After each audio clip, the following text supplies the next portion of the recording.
2026-27 অর্থ বছরের প্রস্তাবিত বাজেট বিদ্যুৎ ও জ্বালানি খাত কি পেল শীর্ষক সংবাদ সম্মেলনের আয়োজন করেছে গবেষণা প্রতিষ্ঠান সিপিডি। সরাসরি চলে যাচ্ছে সেখানে।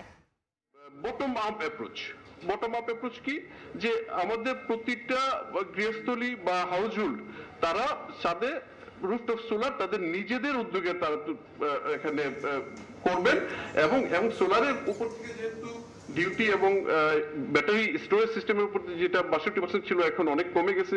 তো আমার মনে হয় যে এই জিনিসগুলা কস্টিংটা অনেক কমে যাবে এবং এই রেস্কো কোম্পানিগুলা উচিত হবে যে এই মার্কেটটাকে ট্যাপ করা এবং তাদেরকে একটা প্যাকেজ সলিউশন বা প্লাগ এন্ড প্লে সলিউশন আসলে দিতে হবে।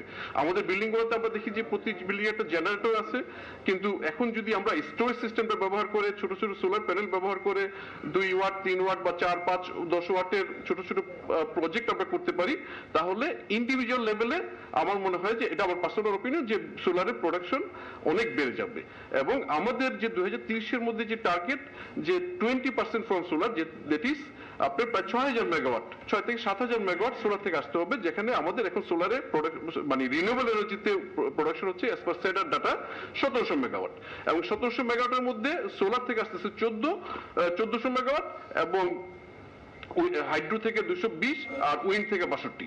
তো এই এনার্জি ট্রানজিশন যদি করতে চাই, আমরা গ্রিনের দিকে যদি যেতে চাই, সরকার যে ইনিশিয়েটিভ নিচ্ছে, যেহেতু ট্যাক্স ডিউটি রিডাকশন করেছে, এটা অবশ্যই একটা ভালো উদ্যোগ এবং এর সাথে সাথে কোয়ালিটিটা এনশিওর করতে হবে। কোয়ালিটিটা যদি এনশিওর করতে পারি তাহলে ছোট ছোট প্রজেক্ট এখানে মানে হাউসহোল্ড লেভেলে প্রজেক্ট আসতে হবে এবং এট দ্য সেম টাইম গভর্নমেন্টের জেনারেশন যে ক্যাপাসিটি, আমরা যেহেতু ফাইন্যান্স করি, আমরা কিন্তু ফাইন্যান্সটা করি মেইনলি জেনারেশনে ফাইন্যান্স করি। আপনি ট্রান্সমিশন ডিস্ট্রিবিউশন সরকার কিন্তু নিজের হাতেই করতে হবে। এখান থেকে হয়তো ফাইন্যান্স গভর্নমেন্ট লেভেলে হয়তো পেতে পারে, বাট প্রাইভেট সেক্টর থেকে হয়তো ওইভাবে পাবে না।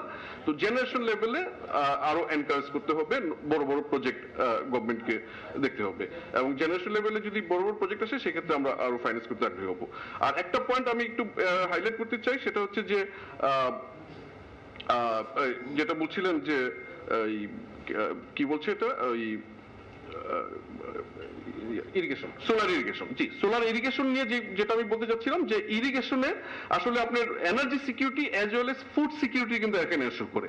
কাজে ইরিগেশনের জন্য সরকারের উচিত এখানে কিছু সাবসিডি দেওয়া এবং আমরা প্রায় 1500 ইরিগেশন পাম্প করেছি, ইটকলে ফাইন্যান্স করেছি এবং ইরিগেশনের ফাইন্যান্সে আমরা দেখলাম যে এখানে প্রায় 50% সাবসিডি দেওয়া দরকার, না হলে এটা ভায়াবল হয় না বা ফিজিবল হয় না। এবং ইরিগেশনে যেটা হচ্ছে যে নেট মিটারিং সিস্টেম এখন আছে, আমরা চাই ফিড ইন টেরিফটা যদি সরকার অ্যাড করে তাহলে এই প্রজেক্ট স্পন্সরদের জন্য এটা আরো ভায়াবল হবে। ধন্যবাদ সকলকে। সরাসরি যুক্ত ছিলাম ধানমন্ডি থেকে।